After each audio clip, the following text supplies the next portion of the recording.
esta semana es la cultura del rancho sudcaliforniano.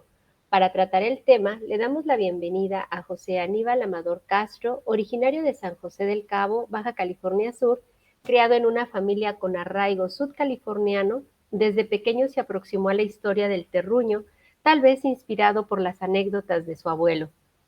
Es licenciado en Turismo Alternativo por la Universidad Autónoma de Baja California Sur y a partir del 2012 funge como auxiliar en proyecto Circuitos Ecoturísticos en la Dirección Municipal de Turismo.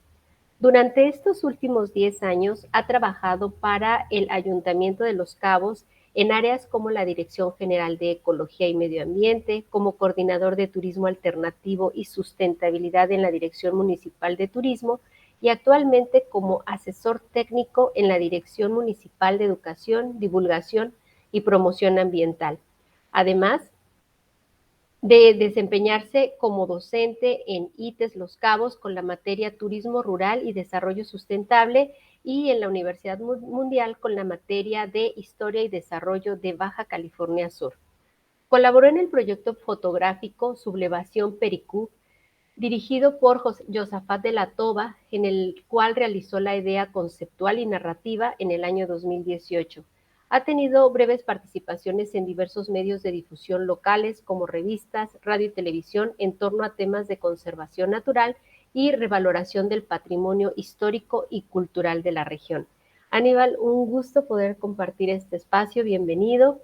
Y pues bueno, adicional a eso, es para mí un honor estar en este espacio, ya que tenía algunos años que no compartíamos desde aquellos años universitarios cuando eras parte de la UAPS Los Cabos. Adelante, bienvenido. Hola, ¿qué tal? Muy buenos días, tardes, ya, perdón. Pues es un gusto para mí el estar con ustedes y compartiendo un poco acerca pues, de lo que es nuestra cultura de arraigo aquí en el estado de Baja California Sur. Todos los estados, todo nuestro país mantiene vivas esas tradiciones y esas culturas a través de su cultura madre, su cultura raíz. En este caso, pues Baja California Sur representa la cultura madre, está representada más bien en la cultura del rancho sudcaliforniano, ¿no? Vale la pena señalar, se está haciendo un esfuerzo por intentar no solo hablar del vaquero sudcaliforniano, ¿sí? Porque se ha hablado mucho y se ha escrito mucho acerca de él, pero hay que transformar este tema de cultura a hablar más bien de la cultura del rancho sudcaliforniano, la cual incluye el papel de la mujer, el papel del varón, el papel de los hijos, de las abuelas y el papel que juegan fundamental dentro de una sociedad ranchera, ¿no? O de una sociedad serrana. Bien, pues sin más, voy a compartir pantalla para dar inicio con esta plática.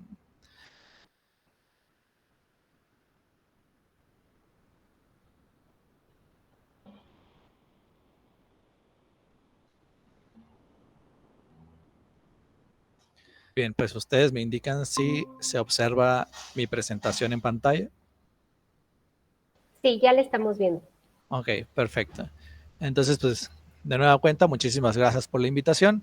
Y vamos a hablar un poquito acerca de lo que es la cultura del rancho sudcaliforniano, que por ahí todavía hay algunas especies de debate, si llamarlo sudcaliforniano o la cultura del rancho californiano, porque sabemos que nuestro estado es relativamente nuevo. En la década de los años 70 nos empezamos a conocer como el estado de Baja California Sur, pero hablar de la vida en rancho, en este territorio, es hablar de aquellos periodos en que éramos la original California, en la que éramos la antigua California, y todos estos procesos nos llevaron pues a definir si se trata del rancho sudcaliforniano o el rancho baja californiano o el rancho californiano, ¿no?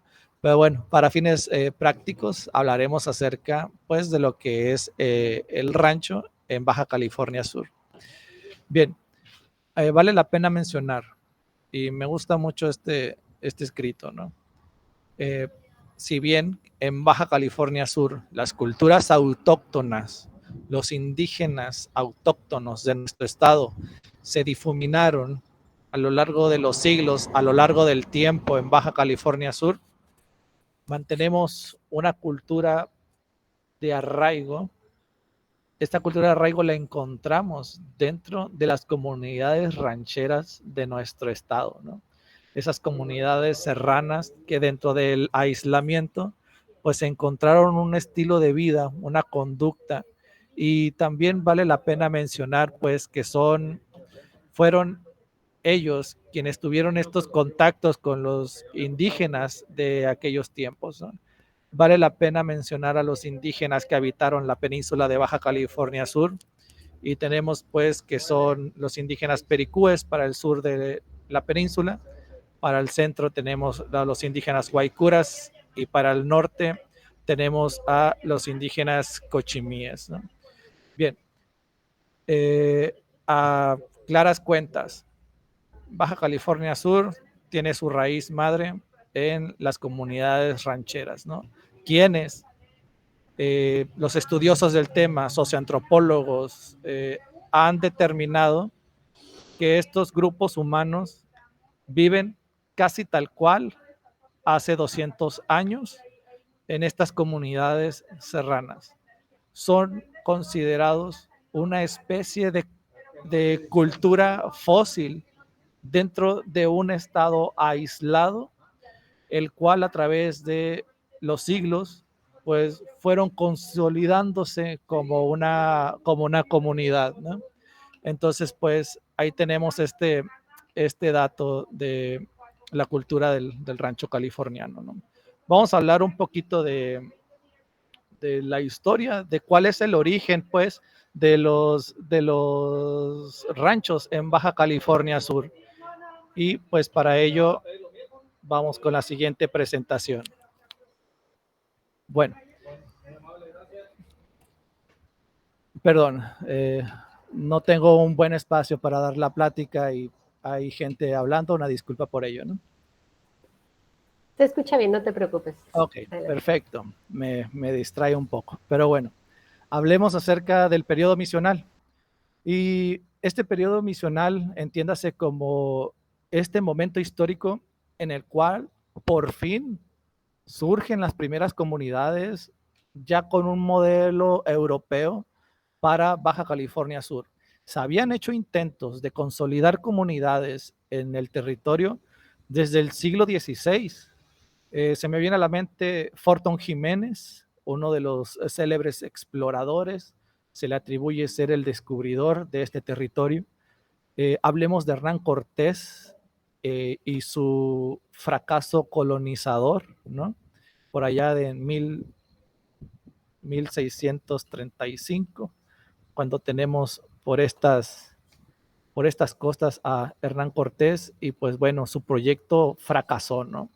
Hubo un periodo en el cual pues los jesuitas ya tenían presencia en otros estados, en Sonora, en Sinaloa, en San Luis Potosí, en Aguascalientes, y solicitan un permiso ante el virrey para poder ocupar la península de Baja California, que hasta ese momento, hasta 1697, no había una población en forma de comunidad al estilo europeo. Sí había comunidades indígenas que se habla que eran alrededor de 60,000 para todo el territorio peninsular, los cuales estaban agrupados en más o menos grupos de 200, los grupos más grandes rebasaban los 1,000, pero bueno, eran grupos que podríamos decir son grupos pequeños, ¿no? El periodo misional lo que hizo desde 1697 a la fecha, empezó a fundar misiones. Y entiéndase como misiones no solo los templos, no solo el templo católico en este caso, sino todo el sistema en el cual los jesuitas en la península de Baja California tenían poder político y tenían era el poder absoluto en un territorio pues aislado, ¿no? A lo largo y ancho de la península, los misioneros jesuitas hicieron alrededor de 18 misiones empezando por la cabeza y madre, que es la misión de Loreto, ¿no? Pero estas 18 se le suma una que fue lo que detonó anterior a la de Loreto, que es la misión de San Bruno, la cual no prosperó, en la cual intervino el padre Eusebio Quino, famoso, célebre en el estado de Sonora. Sin embargo, en Baja California Sur no tuvo esa oportunidad de continuar con su labor evangelizadora, ¿no? Todo recae en manos del padre Juan María Salvatierra, que tenemos ahí en la imagen, con su con sus vestimentas, ¿no? de jesuita. Entonces tenemos pues que los jesuitas estuvieron aproximadamente unos 75 años, o 70 años más bien, hasta la expulsión, ¿no? Los jesuitas fueron expulsados en el año de 1768, empezando por San José del Cabo, donde empezaron a dar el aviso de que tenían que abandonar no solo la península, sino que tenían que abandonar a la Nueva España, ¿no?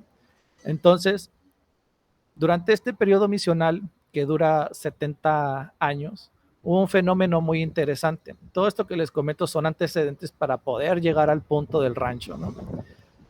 Los soldados misionales. Cuando los jesuitas, quienes tenían el poder absoluto en la península, necesitaron o se dieron cuenta que el sistema no iba a funcionar sin recurrir a soldados misionales, a mozos, a mayordomos, entonces fue que inició una época de reclutamiento, digamos, de personal para trabajar dentro de las misiones. Pero los jesuitas no daban entrada a la península a cualquier tipo de persona. Para empezar, debía de estar casado, se contrataban varones, ¿no? Debía de estar casado, tener familia, en su caso, tener algún oficio, sea este carpintero, talabartero, sea, bueno, cualquier oficio que ustedes puedan imaginar de estos oficios que aún persisten, ¿no? Y bueno, este era uno de los requisitos para poder entrar, aparte de profesar la fe católica. También se hacía un análisis de la fortaleza que ellos pudieran tener de vivir en el aislamiento, ¿no? Para los misioneros jesuitas, pues eran las únicas personas con los que ellos podían entablar una conversación vasta, ¿no? Ya que había sus limitantes con los indígenas de la península de Baja California. Aquí en la fotografía, que es realmente una imagen del padre Ignacio Tirst, quien nos regala un dibujo de los soldados misionales. Y estos soldados misionales, después de previo análisis y el visto bueno de los jesuitas, se les empezó a denominar como la gente de razón, ¿no? Y fueron la gente de razón quienes ocuparon esos puestos dentro de las misiones. Los mayordomos, los mozos, los vaqueros, fueron los soldados principalmente. Y muchos de ellos, en una primera oleada de gente hispana habitando la península, realmente venían de España y del sur de España, de las regiones de Andalucía principalmente, ¿no? Ya después, en segundas oleadas de gente de razón, estos personajes venían ya de la contracosta, ¿no? Ya no venían directamente de España, ya venían de la contracosta, que nuestra contracosta es Sinaloa. Entonces, de algunas regiones de Sinaloa, entrado el siglo XVIII, empezaron a ser llamados a ocupar puestos en la península de Baja California. Y ahorita se me viene a la mente la comunidad del Fuerte Sinaloa, que fue una de las regiones de las cuales muchos soldados misionales llegaron a trabajar a la península, pero llegaban a trabajar y algunos de ellos abortaban la misión, ¿no? No podían. Principalmente quienes venían directo de España no podían con el cargo que se les había encomendado en una región pues semidesértica, en una región complicada, en un aislamiento total. Muchos no aguantaron. Entonces, esta segunda oleada de soldados misionales, de mozos, de mayordomos, ya venía de estas regiones de Sinaloa, donde pues el clima, digamos, el clima no es exactamente similar, pero bueno, sabíamos que ya estaban acondicionados a ciertas temperaturas, ¿sí? A cierto ambiente. Entonces fueron ellos, la gente de razón, quienes ocuparon estos espacios, ¿no? Con sus familias. Cuando se da el abandono, o más bien cuando expulsan a los jesuitas de la península de Baja California en el año de 1768, ¿qué quedan? Quedan misiones, quedan establecimientos misionales, pero se quedan todos estos primeros pobladores hispanos, ¿no? Se quedan los mozos, se quedan los vaqueros, se quedan los soldados, quienes empiezan a aprovechar lo que en su momento los misioneros jesuitas les prohibieron. ¿Y qué les prohibían? Tener un alto número de ganado, cultivar perlas, poseer cantidades de tierras, y pues al ser abandonadas las misiones, empezaron a surgir estas propiedades en usufructo para el desarrollo de las poblaciones locales, ¿no? Entonces ahí tenemos a esos primeros grupos humanos no aborígenes de la península que se establecieron para ir fundando después comunidades, ¿no? Y se fue entablando entonces una población prácticamente ranchera, comunidades rancheras a lo largo y ancho de la península, ¿no? Que fueron generando sus propias características, ¿sí? Esta imagen que ustedes ven en pantalla es de un explorador estadounidense que se llama Ross Brown. Ross lo que hizo fue un viaje desde Cabo San Lucas hasta San Diego, California, y fue regalándonos una serie de dibujos a lápiz. Y este dibujo que nosotros vemos de título tenía Gente de Razón, ¿no? Son los descendientes de estos primeros habitantes no aborígenes que estuvieron en la península. Aunque digamos que no son los habitantes aborígenes, sí compartieron espacio, sí tuvieron experiencias con ellos y hubo mestizaje muy bajo, no se compara con el resto del país, ¿no? Hubo un mestizaje muy bajo, porque la gran mayoría de ellos ya venían casados, pero bueno, situaciones de estas sí se lograron dar, pero en muy baja proporción, ¿no? Entonces, ¿a qué se dedicaron estas personas? Se dedicaron a la agricultura, se dedicaron a la ganadería principalmente, y pues bueno, el establecimiento de ranchos entonces fue el símbolo máximo de, de comunidad en Baja California Sur. ¿Quiénes eran? ¿Quiénes fueron? ¿Y quiénes siguen siendo estas familias no, fundadoras, les podría llamar? Pero estos descendientes de los soldados misionales y mayordomo, pues son estas personas que ahora se autodenominan como sudcalifornianos de arraigo, eh, como cholleros, que es un término que nació por allá de los 90, que no es antiguo realmente, Y aquí tenemos todos estos apellidos, ¿no?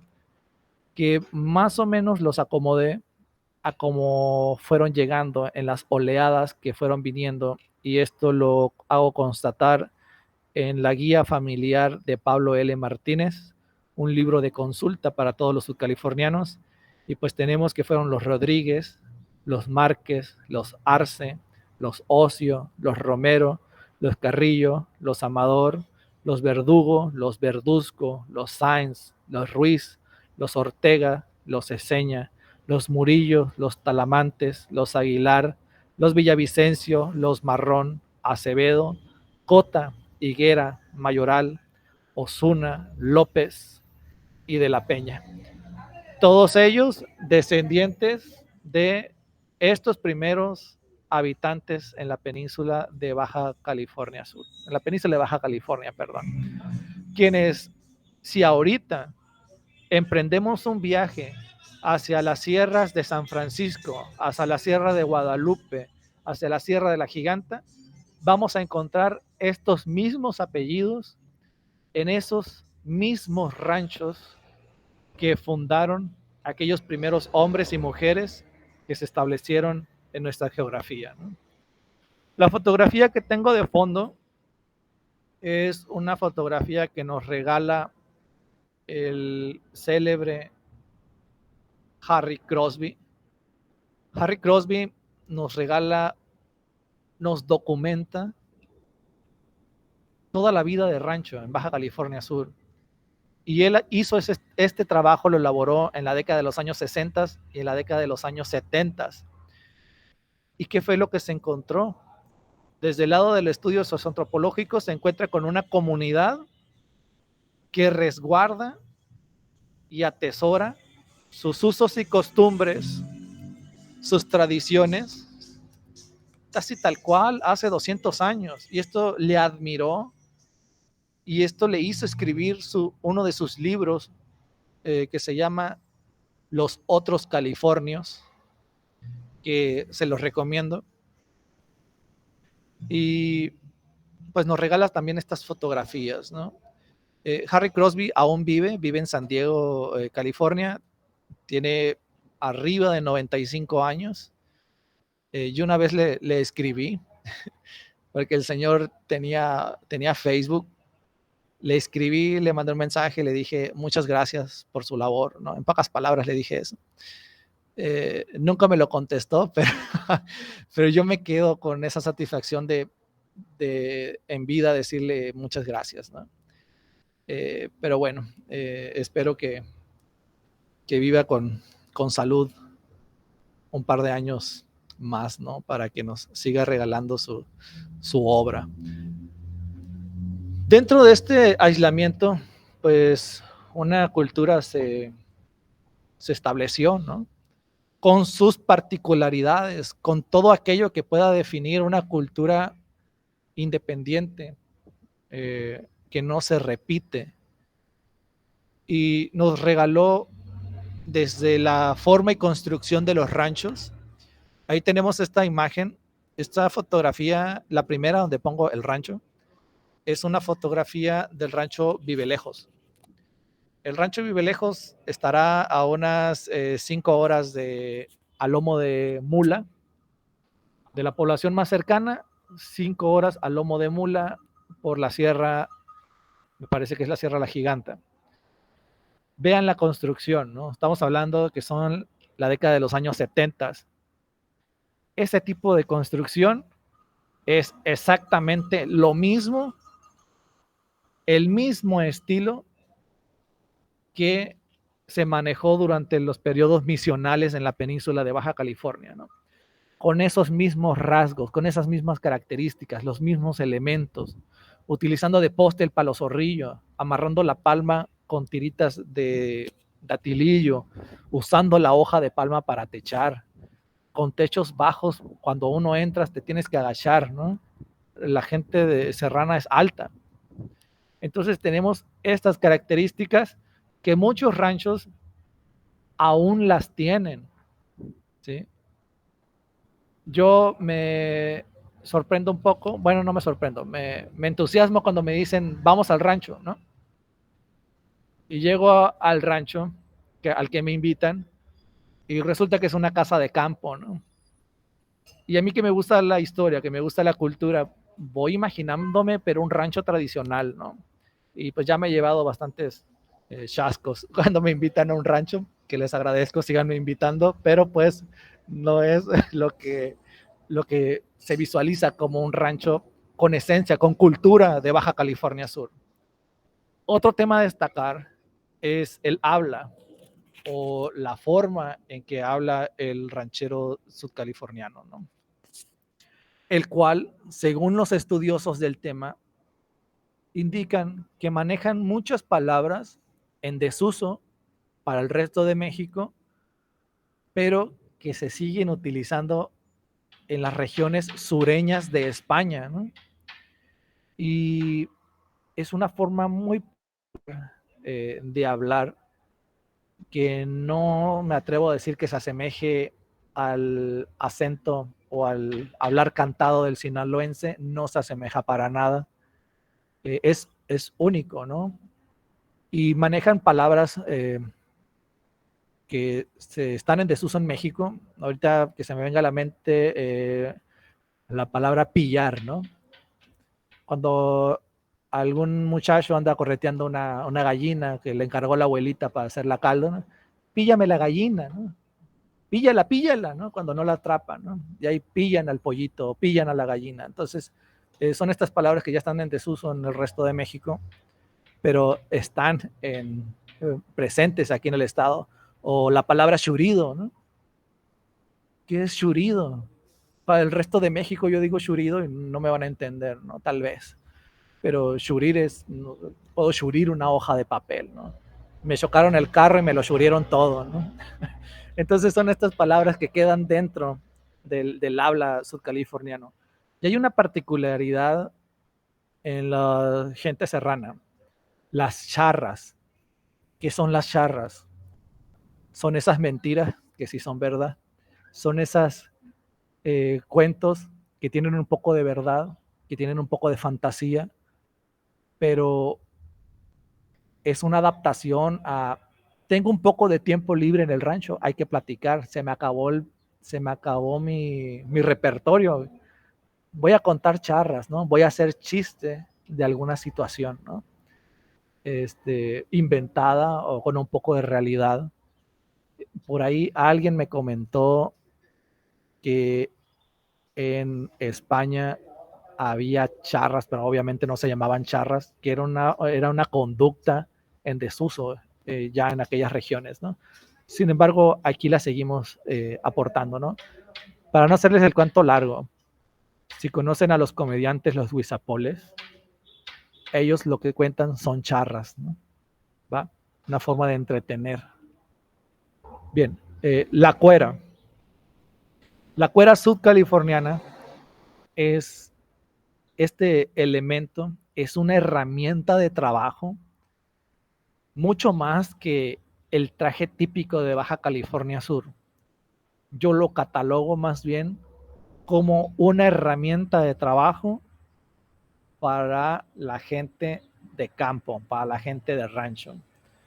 La cuera, que en su principio fue hecha de piel de venado, de gamuza, para protegerse de las espinas en este semidesierto. Un sombrero tipo el que usaban los misioneros, redondito, de copa redonda, de ala ancha. Y pues la cuera que te cubre desde las muñecas hasta los tobillos para protegerte de las espinas, ¿no? De las labores duras de los ranchos, ¿no? Porque vale la pena mencionar, tendemos a hablar del rancho y tendemos a romantizar la vida de rancho y a decir, ay, qué bonito levantarnos y el canto de los gallos y un quesito y la machaca y una cachetada de frijol, ¿no? Y nos enamoramos de eso. Pero la vida en los ranchos es dura, es difícil. Y a veces la gente en estas comunidades no tienen más que comer que chícharo cocido, ¿no? Entonces implica esfuerzo, implica trabajo físico y todos en una comunidad ranchera, en un rancho, todos están ocupados, desde la abuelita que confecciona sus ropas, y el niño, en cuanto pueda cargar con algo, va a estar apoyando a las labores del padre, ¿no? O de la madre, principalmente. Que veas el papel de la mujer en el rancho, sí se ve desde un lado, tradicionalmente desde un lado del hogar, pero más que eso es este elemento que está heredando una cultura a través del aprendizaje o a través de enseñarle a las nuevas generaciones las formas de hacer esto, ¿no? A mí me da mucho gusto en la actualidad cuando veo mujeres emprendedoras de los ranchos, y créanme que a los varones les dicen quítate que ahí te voy, ¿no? Porque se están abriendo paso muy fuerte y eso me da mucho gusto en lo particular. Bueno, vamos con lo siguiente. La gastronomía. Existen en Baja California Sur algunos temas gastronómicos que nos remontan a la época misional y que las comunidades rancheras fueron los encargados de preservar hasta la fecha. ¿Qué elementos les podría hablar ahorita? Les podría hablar de la forma tradicional de hacer queso. Les podría hablar de el vino misional. El vino misional, déjenme comentarles que fuimos uno de los territorios que tiene la cepa de vid, o la parra, como gusten llamarle, la cepa más antigua del país, sin que nosotros seamos un estado 100% vinícola como Baja California o como Querétaro o como Coahuila, ¿no? Sin embargo, aquí encontramos la cepa más antigua y el vino se sigue haciendo de la misma forma que los jesuitas enseñaron a su gente de razón, ¿no? Se pisa con los pies, están en una talega de cuero, donde de preferencia una muchacha se sube a pisar con los pies las uvas, ¿no? Y es un proceso 100% artesanal. Combinado el vino misional con queso de Shiva, es una bomba al paladar, ¿no? Bien, otro elemento. Los jesuitas nos dejaron algunas especies que no existían por la naturaleza de la península, no existían en el estado. ¿Qué nos dejaron? Nos dejaron la vid o las parras, nos dejaron las aceitunas en los árboles de olivos, y sépanse que Baja California Sur tiene el olivo más antiguo de México y se encuentra atrás de la misión de San Javier, ¿no? Nos heredaron el queso y depende de los misioneros y su origen, nos fueron regalando un poco de ellos, ¿no? Para el caso de San José del Cabo, existieron misioneros de origen italiano. ¿Y qué nos dejaron? ¿Y qué se conservó? ¿Y qué tenemos hasta la fecha? Tenemos el máximo platillo que nos debería de representar como cabeños, como sudcalifornianos. Y a mí me da mucha tristeza cuando preguntamos cuál es el platillo típico de Baja California Sur y todo el mundo dice el burrito de machaca, ¿no? La machaca se hace en Sinaloa, se hace en Sonora, se hace en Chihuahua, se hace en Baja California y en Baja California Sur. Sí, cada uno con sus particularidades, pero existen elementos de la gastronomía baja californiana que tienen más elementos, que tienen más sustento, que tienen más cultura. Y en este caso estoy hablando de la sopa fresca, que para mí es denigrante cuando la llaman la sopa chollera. Se llama sopa fresca, ¿no? Y la sopa fresca es una herencia de jesuitas italianos que se establecieron en San José del Cabo, y su elaboración va desde amasar esa pasta, ¿no? Un proceso de secado de la pasta, ¿no? Ya después, ahora sí, a la cocción de lo que es la pasta, a rallarle queso, a ponerle pasitas, a ponerle aceitunas, ¿sí?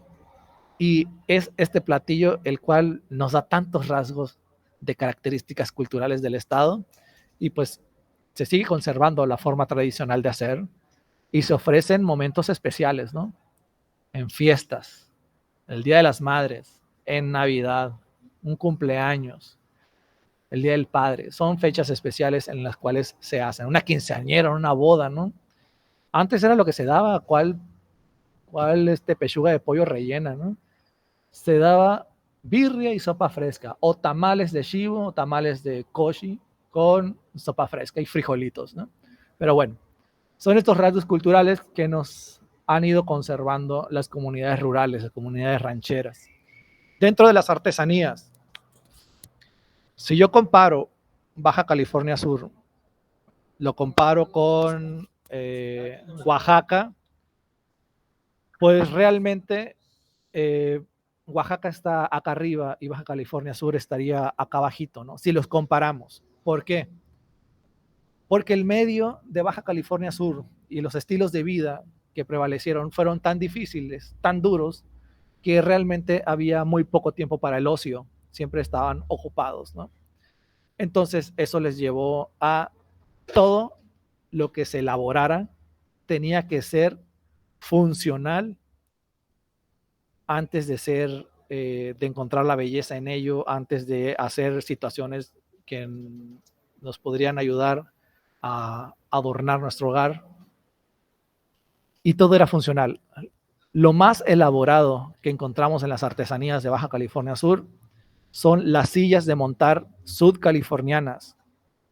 No existe otro estado que tenga estos estilos de sillas de montar. Existen las sillas charras, las sillas vaqueras, pero con el permiso de los charros, de la comunidad de charros de Los Cabos, pero la silla de montar sudcaliforniana es una preciosura, ¿no? Nada más vean esta silla de montar, y estos trabajos se han hecho desde tiempos misionales, trabajos resguardados por las comunidades rurales, por las comunidades de rancheros. Bien, hacia una nueva realidad, ¿no? El siglo XX nos golpeó con grandes ideas, con innovaciones, pero también con fenómenos de transculturización, con fenómenos que fueron mermando las identidades, y los vaqueros, los rancheros, la comunidad ranchera de Baja California Sur, hasta la década de los años 40, eran un pilar fundamental para el desarrollo económico del estado, ¿no? A través de la agricultura, a través de la ganadería, porque antes del turismo, San José del Cabo, por ejemplo, vivía de la agricultura, la ganadería y el comercio también, ¿no? Que ese es otro tema. Pero bueno, formaban parte de... ¿Qué pasó entonces? Hubo un proceso que continúa hasta la fecha, donde a partir de la década de los años 70, los 80, empezó un fenómeno de detrimento de las comunidades rancheras, ¿no? Y entonces, actualmente, tenemos un sinfín de ranchos abandonados. Por ahí tenía una imagen del rancho Vivelejos, te los mostré en diapositivas anteriores. Actualmente el rancho Vivelejos está abandonado, ¿no? Aquí en el municipio de Los Cabos es donde existe una tasa muy alta en relación al abandono de los ranchos, ¿no? Y con ello se abandona la cultura, y con ello se abandona esa cadena de herencia cultural para Baja California Sur. Esta fotografía que ustedes ven aquí es don Federico Marrón. Don Federico Marrón fue considerado, o es considerado, el último vaquero. Vaquero de oficio. Se le contrataba, se le buscaba para quebrantar los caballos, ¿no? Para los problemas con las reses. Él era uno de los mero bueno. Falleció con más de 100 años, el año antepasado, ¿no? Y ustedes lo ven en esta imagen portando la cuera sudcaliforniana, montado en su silla sudcaliforniana y ataviado con todo esto que nos regalaron los misioneros jesuitas, ¿no? y que forman parte de la identidad sudcaliforniana. Actualmente, 2022, sería un milagro ver a un ranchero moderno o ranchera portando la cuera en su oficio, trabajando. Están en desuso. Sin embargo, se hacen esfuerzos, ¿no? Se hacen esfuerzos por mantener estos procesos. Bien, esta fotografía pues es un hogar, era un hogar, ¿no? De una comunidad rural de aquí del municipio de Los Cabos, ¿no? Y la pongo para ilustrar este tema, ¿no?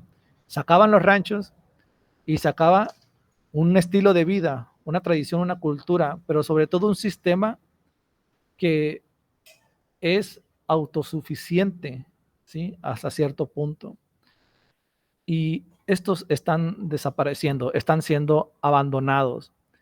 Es más cómodo trabajar en un hotel, es más cómodo estar limpiando platos, trapeando pisos de un hotel, que estar trabajando con grandes bestias en el sol, trabajando duro por mantener un poco de sustento, y las faltas y las oportunidades carecen en el medio rural de Baja California Sur, ¿no? Aquí está una fotografía y esta presentación también es una forma de homenaje a todos estos hombres y mujeres que siguen aguantando, pero ya no se trata de aguantar y muchos ranchos están siendo abandonados. Hay gente que se dedica a promover la identidad de Baja California Sur. En esta fotografía me encuentro con don Darío Higuera. No me acuerdo cómo se llama su rancho, el Jarillal me parece. Sin embargo, don Darío también ya se vio en la necesidad de abandonar su rancho. Ahora vive en una colonia en Ciudad de Insurgentes o en un ejido del Valle de Santo Domingo.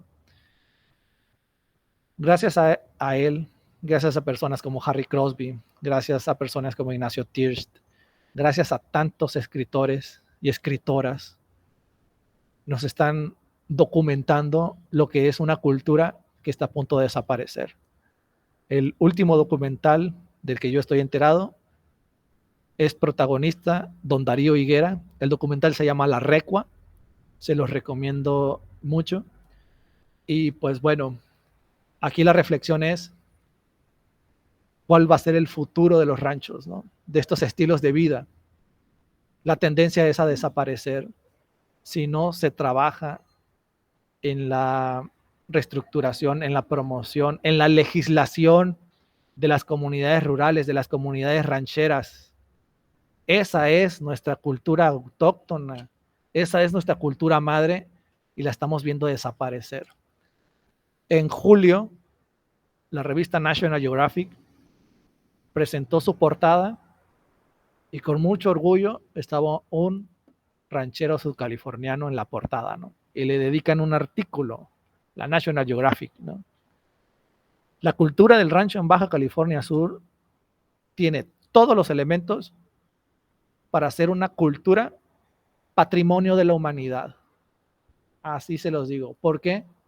Porque he revisado a otras culturas que son patrimonio y tenemos más elementos como subcalifornianos, ¿no?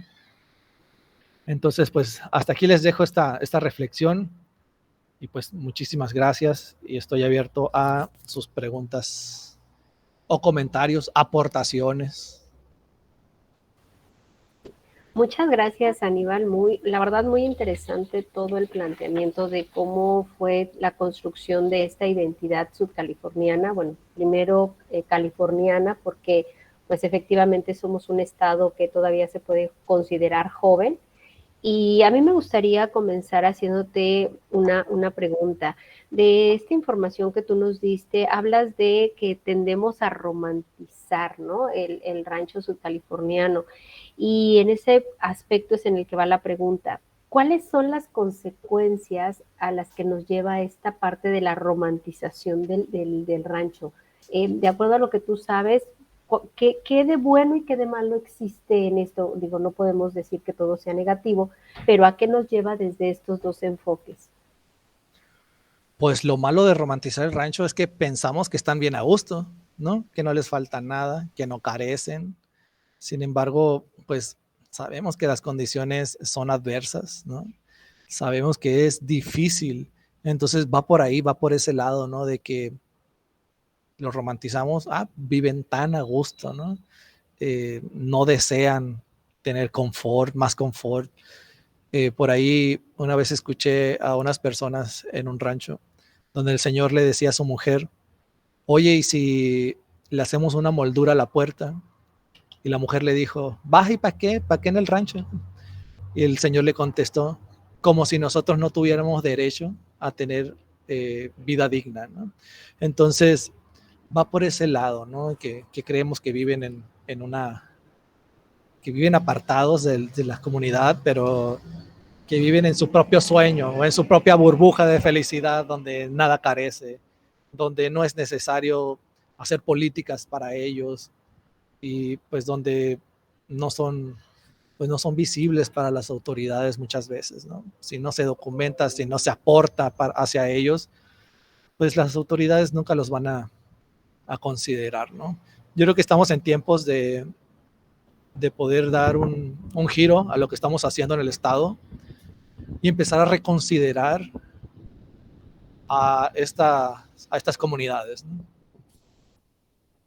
Sí, sí, fíjate, con lo que comentas me viene a la mente también, no solamente es privativo de el rancho sudcaliforniano, también con muchas comunidades que viven en otras partes de nuestro país, que también las tenemos como, bueno, me viene ahorita a la mente los tarahumaras, ¿no? Pero pasa lo mismo en esta comparación. En ocasiones he llegado a escuchar que se comenta que, pues bueno, quieren preservar sus tradiciones, pues que sigan entonces allá, ¿no? Pero ¿cómo hacer entonces para poder hacer una integración entre todos estos cambios que efectivamente el siglo pasado nos ha venido transformando hasta llegar a este punto en el que estamos? Pero ¿cómo lograr esto para que ellos no se pierdan de también esa vida digna, ¿no? ¿Cómo lograrlo? Yo creo que tienes razón en esta parte de las políticas públicas y también del papel fundamental que tenemos como universitarios, como gente de academia, que también necesitamos empezar a trabajar en esa vinculación con la gente que está en estas localidades.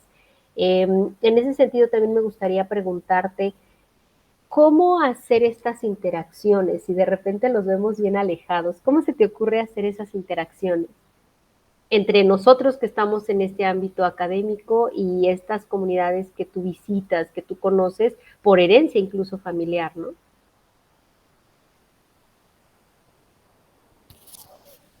Bueno, pues estas interacciones se dan desde el momento en que nosotros empezamos a explorar nuestro entorno, ¿no? Se le está apostando mucho al tema de abordar lo que es el turismo rural, el turismo regenerativo, el turismo comunitario. Y ha habido ejemplos exitosos de desarrollos comunitarios, ¿no? Puedo citar ahorita uno que se llama, me parece que es Ejido Las Ánimas, en la Sierra de Guadalupe, me parece. No, en la Sierra de la Giganta, perdón. En donde de la mano del gobierno, de la mano de asociaciones y de la misma comunidad, en consenso con la comunidad, se están tomando acciones en beneficios de ellos mismos. Ahorita están reproduciendo, tienen un vivero, están reproduciendo palo blanco. A los niños los ponen a, son como ecopatrulleros en su propia pequeña comunidad. Las mujeres se están convirtiendo en productoras. Los hombres mantienen su tradición en cuanto a la elaboración de artesanías. Ahí se elabora el cuchillo artesanal y pues el cultivo no hay, pero se cuida de chivos Entonces, es a través de esto, ¿no? De que de la mano del gobierno, de las asociaciones, podemos trabajar para que ellos tengan una calidad de vida, porque ellos le tienen un arraigo al rancho, le tienen un arraigo a sus comunidades y difícilmente se mueven, pero es la necesidad, ¿no? Son las faltas de oportunidades. Y ahorita comparábamos a los tarahumaras, comparábamos a las comunidades indígenas, y en este gobierno de López Obrador se le está apostando mucho al tema de los indígenas, de los afrodescendientes, y se está dando oportunidades, se están creando institutos, se están creando espacios dentro de las políticas públicas, pero la comunidad ranchera no encaja, no está encajando en comunidad indígena, no está encajando en afrodescendiente. Entonces, ¿en qué encajan? Y en el Estado los esfuerzos se están yendo hacia, eh, hacia otro sector, ¿no? Que tal vez no es tan vulnerable como lo es las comunidades serranas del estado, ¿no? De Baja California Sur. Hace poco estaba escuchando a la presidenta municipal de Mulegé. No ha terminado de hacer el censo, ¿no? Estamos hablando de que es el estado, perdón, que es el municipio más grande del país, pero no ha llegado a cada rancho, no ha llegado a cada ranchería. Es difícil, no hay caminos. Los ranchos vecinos están a 5 horas a lomo de mula. Servicios médicos, ¿cuáles? ¿No? Entonces, pues toda esta situación está haciendo que, toda esta falta de oportunidades está haciendo que los ranchos vayan desapareciendo, ¿no? Y yo creo que sí es algo importante, ¿no? Reconsiderarlo. Me pareció muy interesante la portada de Natío que comentas, porque es precisamente abordar este punto, ¿no? El tratar de no perder la cultura del rancho sudcaliforniano. Y bueno, tenemos ya un poquito de reducido el tiempo, pero no quiero que se nos vayan estos comentarios de la transmisión. Comenta Diana Gutiérrez que en el orden cronológico que le das a la exposición tiene mayor entendimiento cómo es que se hace esta cultura y pues que a ella le encanta aprender de ello, ¿no? Y también dice, me encantaría poder visitar un rancho de los que sí son, como tú piensas, típicos. ¿Hay alguno que se te ocurre en la zona de Los Cabos que todavía tenga estas características? Mira, ya hay muy pocos, pero en la Candelaria vas a encontrar no un rancho así en específico, sino es una comunidad que tiene muchas particularidades del rancho, ¿no? Ahí dentro de la comunidad de la Candelaria, el acceso digamos que es fácil y ahí vas a encontrar muchos de estos elementos, ¿no? Hay señoras que hacen queso, pero del cuajo, de este pedazo de la panza de la vaca, ¿no? Y tal cual se hacía hace mucho tiempo, ¿no? Vas a encontrar gente que trabaja la talabartería, la gente que trabaja, eh, trabaja el barro, perdón.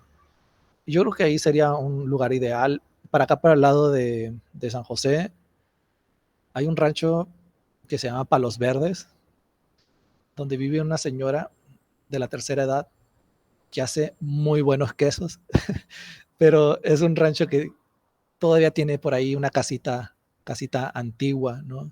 Entonces, muy interesante. Y hay varios ranchos desbalagados, ¿no? Pero lamentablemente muchos de ellos ya están perdiendo esas características. Ya tiran la casita vieja de Shiname y de hoja de palma para hacer una de block, ¿no? Entonces se pierde un poquito allí el tema, pero aún hay este tipo de ranchos, ¿no? Principalmente entre los ranchos más serranos van a ser los que guarden estas características. Ok, muy bien. Pues bueno, prácticamente estamos ya cerrando la transmisión. Aníbal, muchísimas gracias, muy interesante. Ya después, si puedes ver la transmisión, porque por ahí Gracias. Fanny te está dejando también un comentario. Nosotros tenemos que cerrar la transmisión por espacio obviamente, de la misma programación de radio. pero no queremos irnos sin agradecerte, al igual que la Coordinación de Responsabilidad Social Universitaria de la Universidad Autónoma de Baja California Sur, que les agradece habernos escuchado y los invitamos a que nos acompañen en nuestra próxima emisión del webinar abordando las problemáticas sudcalifornianas desde la UAPS. Agradecemos a quienes nos siguieron en nuestras redes sociales desde Facebook de Comunicación Radio UAPS y WhatsApp, y los invitamos a escuchar la retransmisión mañana viernes por el 1180 AM y por la Mix LR. Les deseamos una tarde muy bonita, que estén muy bien. Hasta luego. Muchas gracias. Gracias.